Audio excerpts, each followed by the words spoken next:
पटना में हुई विपक्षी दलों की महाबैठक में बीजेपी के खिलाफ एकजुट होकर चुनाव लड़ने का फैसला हुआ है। सीएम नीतीश कुमार की माने तो विपक्षी गठबंधन बीजेपी को 100 सीटों पर समेट सकता है, क्योंकि बीजेपी के पास सिर्फ 37% वोट है, जबकि विपक्ष के पास 63%।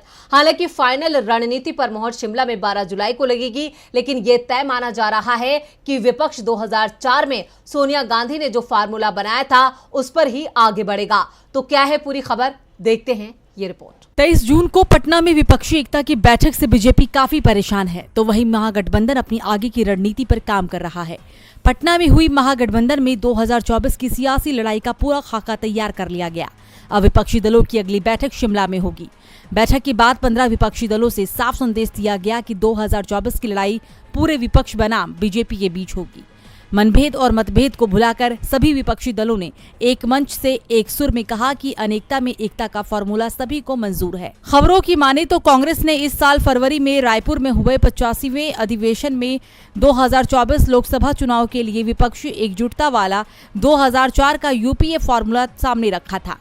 कांग्रेस ने 2004 में बीजेपी नेतृत्व वाले एनडीए से मुलाकात करने के लिए चुनाव से पहले 5 राज्यों में समान विचारधारा वाले 6 क्षेत्रीय दलों से गठबंधन कर लिया था। इन दलों में महाराष्ट्र में एनसीपी, आंध्र प्रदेश में टीआरएस, तमिलनाडु में डीएमके, झारखंड में जेएमएम और बिहार में आरजेडी, एलजेपी शामिल थी। कांग्रेस को इन 5 राज्यों में बड़ा चुनावी फायदा हुआ था।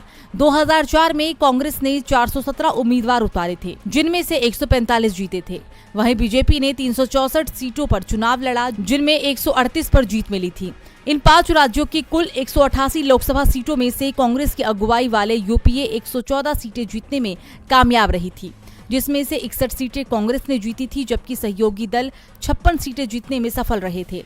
इनमें कांग्रेस सबसे बड़ी पार्टी बनकर उभरी थी, जबकि लेफ्ट फ्रंट को 59, सपा को 35, बीएसपी को 19 सीटें मिली थी। वहीं एनडीए से अलग दूसरे विपक्षी दलों के खाते में 74 सीटें आई थी। अगर कांग्रेस इसी फॉर्मूले पर आगे बढ़ती है तो उसके सामने कई चुनौतियां भी होगी, क्योंकि 2004 के मुकाबले यूपीए से कई दल बाहर हो चुके हैं। ऐसे में देखना होगा कि कांग्रेस इस फॉर्मूले पर सभी विपक्षी दलों को कैसे साथ पाती